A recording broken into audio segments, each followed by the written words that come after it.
Those who know the right questions must reach those asking the wrong ones, and sometimes even the lost. I protect my identity because truth has a body count. Welcome to the Anarchist File. You don't sign contracts with people who can leave the deal but keep your assets. That's not a relationship, it's a reverse ransom. Modern marriage is the only institution where failure is more profitable than success, and men are finally waking up to the numbers. Because it's not about love anymore. That died when the state got involved, when the license became the leash, when commitment stopped being sacred and became a settlement. Today, the average man marries with hope and leaves with trauma, and in between, a slow-motion auction of his time, wealth, freedom, and kids. Not always, but often enough to treat it like war. And the people who tell you marriage is beautiful usually aren't paying alimony. They didn't lose half their net worth in a courtroom where tears beat facts. They didn't wake up one morning to discover the woman they married now calls herself his truth in family court documents. And the lawyers, they don't care if you loved her. They just want to bill you $500 an hour to listen to stories you'll be ashamed of for the rest of your life. Meanwhile, no-fault divorce means she can leave without explaining. She gets the kids, the house, maybe even a piece of your future income. You get a subscription to suffering, monthly, for the next decade. Marriage used to be a fortress. Now it's a revolving door. You walk in believing you've found the one. But statistically, there's a coin flip chance she has gone in 10 years with your name still on the mortgage. And here's the catch. The more successful you are, the higher the risk. Because family courts don't care how hard you worked. They care how soft your story sounds when told by someone else. We've created a culture where women are encouraged to secure the bag through separation. Grow apart is the euphemism. Rediscover yourself means lawyer up. TikTok and divorce influencers now coach women on exit strategies when to file, what to say, how to cry. There's even merch. Leaving has been monetized. And if you're not watching the signals, you're just another mark. You think prenups will save you? Good luck. Judges throw them out like junk mail. Any document can be voided in the interest of fairness. And fairness, as defined by the state, usually means cash flow. From you to her. For the rest of your prime years. People say, not all marriages end in divorce. True, but let's not confuse survival with success. How many couples do you know who are actually thriving? Not tolerating, not cohabitating in silent misery. Actually building, leading, thriving. That's the exception now. The rule is sleepwalking, toward mutual resentment until one of you pulls the plug or cheats. Usually her. Statistically. And before you accuse me of bitterness, understand this. I'm not anti-woman. I'm levered. I'm pro-building with people who have skin in the game. But the modern marriage contract is asymmetric. She can leave whenever. You still pay? She can take the kids. You pay more? She can ruin your reputation, your finances, your mental health, and all she needs is the right lawyer and a story that trends. Try fighting that from a one-bedroom apartment after your third Zoom deposition. The brutal truth is this. The state replaced the church, the family, and the tribe. And in doing so, it neutered marriage. What used to be a lifelong alliance is now a government-sponsored fantasy that men are punished for believing in. You're signing a blank check with no exit clause. Would you do that with a business partner? No. Then why with your future ex? And here's the punchline. She doesn't even need to love you to benefit. Just tolerate you until the math works out. There's a formula: years married, kids produced, lifestyle maintained. Once the calculator says go, she hits eject and lands on a cushion of child support. Half your pension and the moral high ground. We still think this is about love. Love doesn't need a license. It doesn't need courts. It doesn't need government enforcement to keep people together. If it did, it was never love. It was legal code dressed in sentiment. The men waking up to this aren't angry, they're calculating. They're not incels, they're investors, refusing to pour capital into a broken vehicle. And the smarter ones. They're building lives that don't rely on validation from a state-certified partner. They're choosing freedom over fantasy. They're choosing assets over alimony. This isn't about hitting women. It's about respecting yourself. It's about not entering deals where your upside is limited and your downside is infinite. The state doesn't care if she lied. Doesn't care if she changed. Doesn't care if you did everything right. The moment she decides to leave, you become a statistic in a system that profits off your loss. You're not obligated to play that game. You can love without paperwork. You can co-parent with structure. You can build a family without inviting the government into your bedroom. And if that sounds radical, ask yourself, who benefits from pretending the current system is normal? Lawyers, courts, therapists, TikTok influencers? But not you. What they fear is your refusal, your clarity, your refusal to submit to a system designed to strip you of your resources, your children, your legacy, in the name of fairness. When men stop showing up to the altar, the scam breaks. When you stop believing the fairy tale, the industry collapses. They told you love was blind, but marriage shouldn't be. Especially when the contract only binds one of you. Every man knows a guy who got wrecked.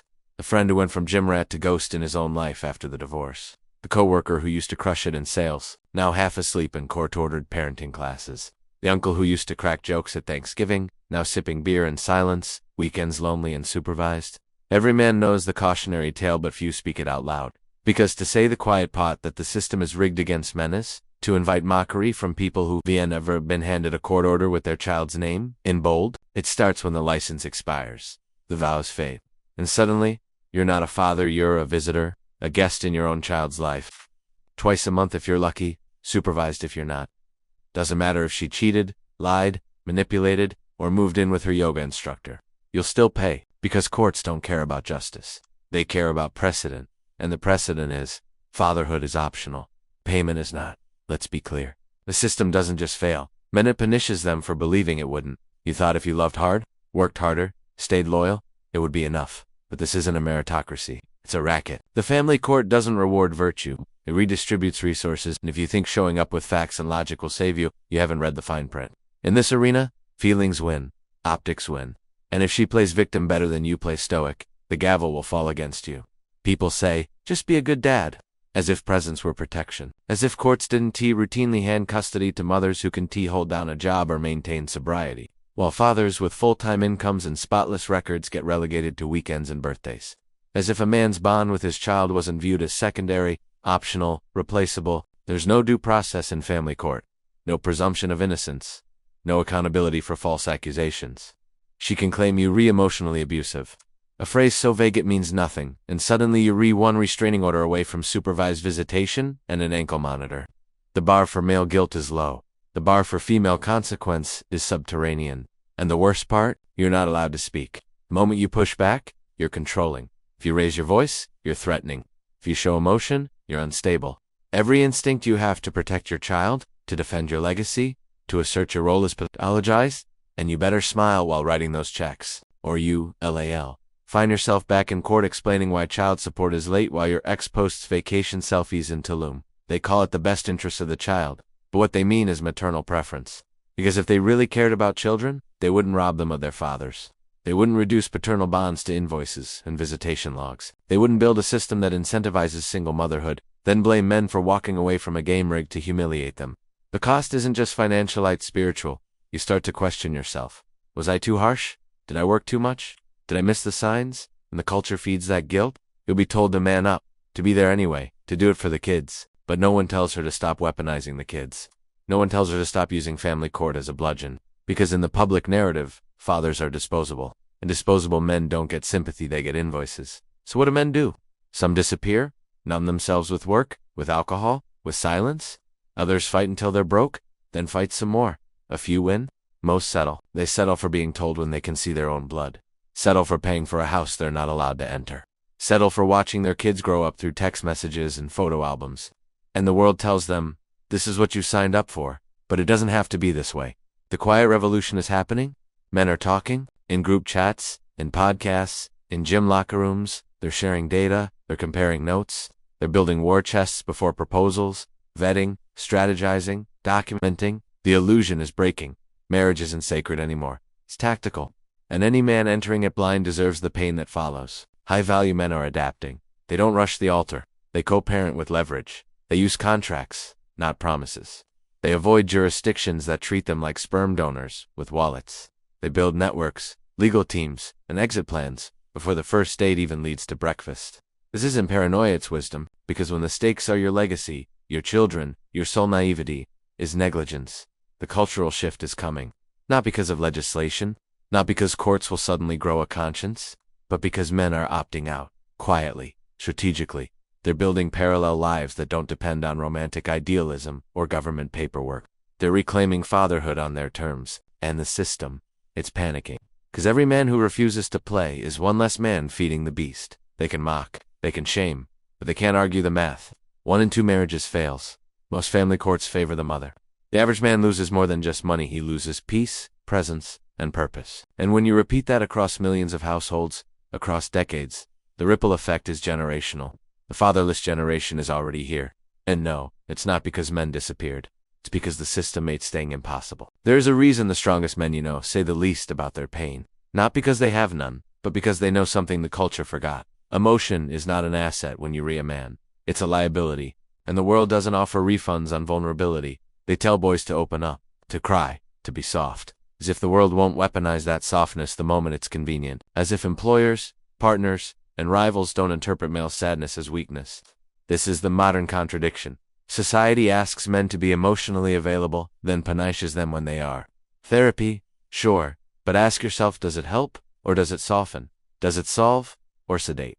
There's a reason the highest functioning men treat therapy the same way they treat supplements. Optional, conditional, but never foundational.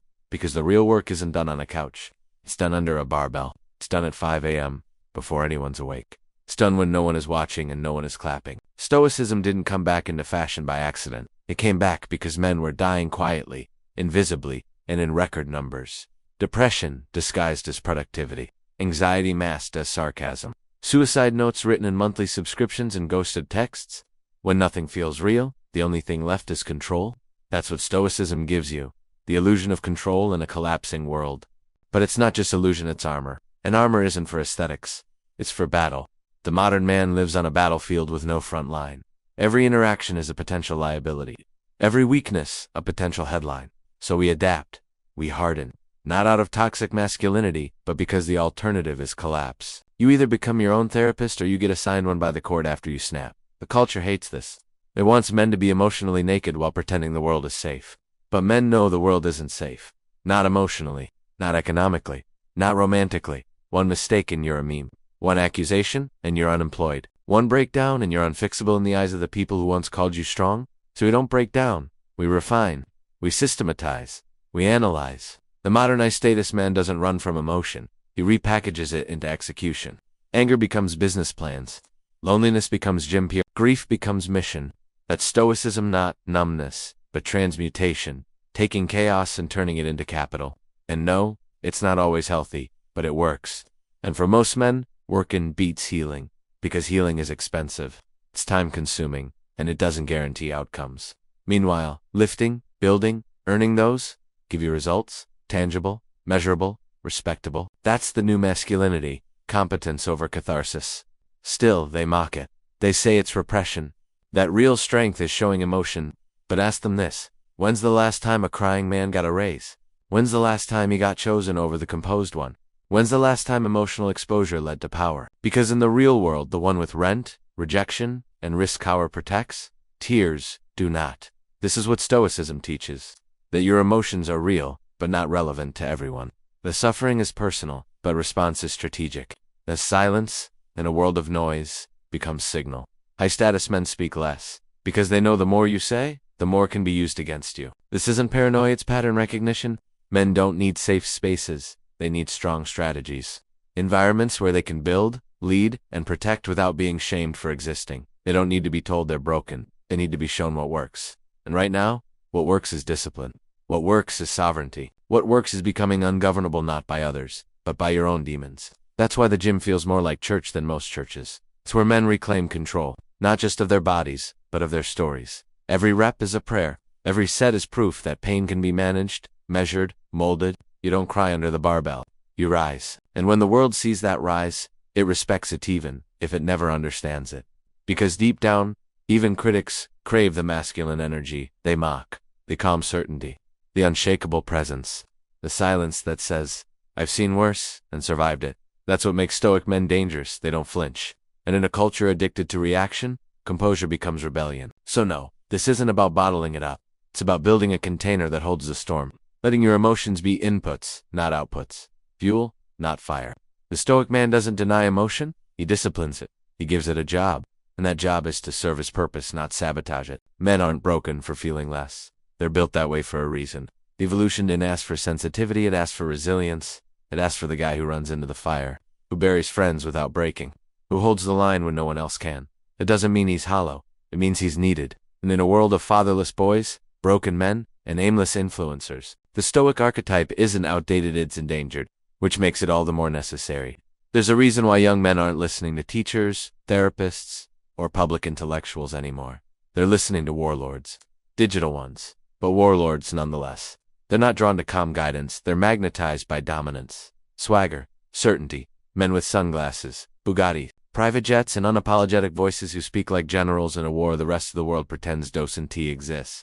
This isn't by accident, it's by starvation. Boys are starving for authority, hierarchy, respect, for something that tells them how to live in a world that constantly calls them either predators or parasites. Because when every institution spends a decade telling you you're part of the problem, the guy who says you are the solution becomes a prophet. This is the era of digital masculinity. Men no longer inherit values, they subscribe to them. Algorithms replace fathers, TikTok replaces coaches, Discord replaces the tribe, and the message that gets the most engagement: be strong, be ruthless, be free. Don't apologize, don't simp, don't trust institutions. Build yourself, then disappear. The critics call it toxic misogynistic, but they never ask why it works. Why teenage boys broke, confused, untested are willing to throw money at courses, coaches, and cults of personality just to feel like they're part of something with structure. Because the traditional roots college, corporate, church don't offer that anymore. They offer shame, apology, compromise. No one wants to be taught how to be safe. They want to be taught how to win. Even the aesthetics have changed. The alpha male used to be a joke, flexing on Instagram, shouting at cameras, bench pressing his ego, but now it's become doctrine, a template, a roadmap. Wake up early, cold showers, steak, no drugs, hit the gym, build a business, speak with your chest, date with standards, stack capital, stack muscle, be ungovernable. This isn't masculinity, it's militant self-ownership. And while it comes with all the cringe and chaos you'd expect from a hyper-online generation, underneath the memes is a real signal. Young men are done waiting for approval, for recognition, for permission. They're building outside the system now, and it terrifies the system. Because systems need compliant men, middle managers, consumer debtors, apologetic husbands, predictable voters. But these guys, they want leverage, they want legacy. They want to be free in a world designed to keep them distracted, medicated, and broke. That's why so many of them reject relationships entirely. They've seen the numbers. They've watched their uncles get divorced, their fathers get drained, their friends get ghosted. They know marriage isn't a union, it's a risk profile, so they treat dating like a cost-benefit equation. What does she bring besides beauty? Is she aligned with your mission? Is she a partner or a parasite? And while critics scream misogyny, these men quietly optimize. They date less, commit less, build more. Not because they hate women, but because they watched what happened to the men who didn't think first. This recalibration has ripple effects. When men detach from the traditional scripts, women lose the roles they were taught to rely on, and they panic. Where are all the good men?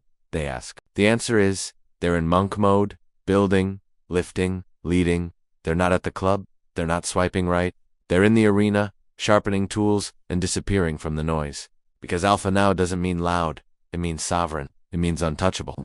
Not just physically, but economically, socially, digitally. The real alphas don't post, they build systems, they exit group chats. They leave no emotional debt behind. They treat their life like a business and their mind like a fortress. This isn't cruelty, it's calibration. In a culture that makes emotion a currency and chaos a personality trait, stoic builders are rare. Rare enough to be admired, rare enough to be envied, rare enough to be hunted. That's why cancel culture came for them first.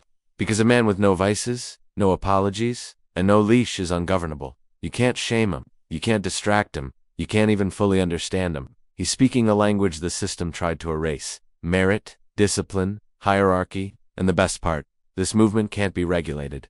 It's decentralized. Every city has one of them now. The quiet killer in the gym at 6 a.m. The ecom kid scaling a Shopify store to 7 figures. The stoic college dropout building a tribe online. No degrees, no bosses, just drive and execution. This is what real rebellion looks like. Not protests, not slogans. Quiet competence, silent dominance. Men building lives too solid to cancel, too disciplined to manipulate, too free to control. The culture doesn't know how to respond. It can't sell these men anything. It can't guilt them. So it mocks them.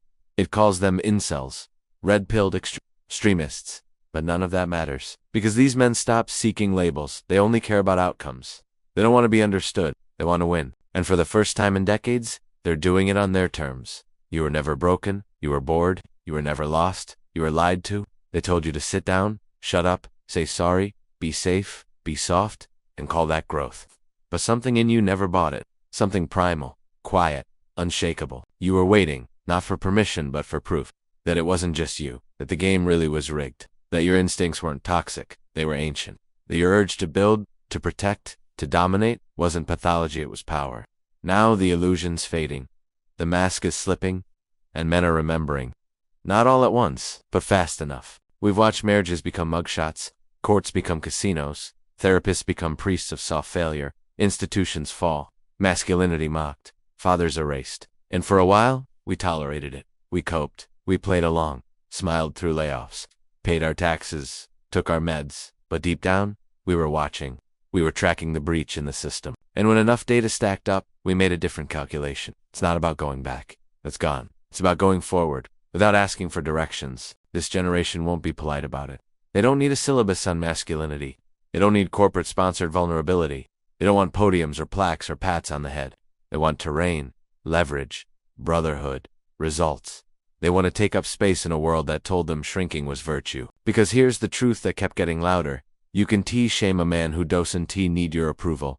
You can't control a man who controls himself. You can't buy a man who's built his own source. And you sure as hell can't cancel a man who's unfindable.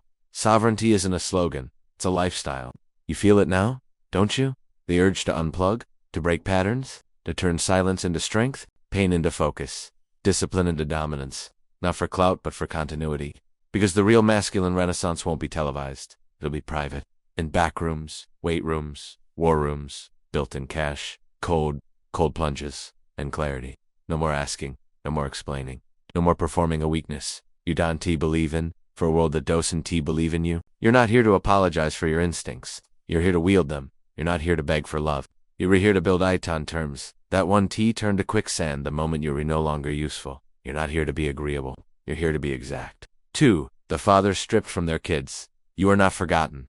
Your war was invisible, but your scars are real. And your legacy will outlive court dates. Because boys, remember, the men who stayed strong when staying silent would have been easier. To the young men watching from the shadows, you're not crazy. You're early.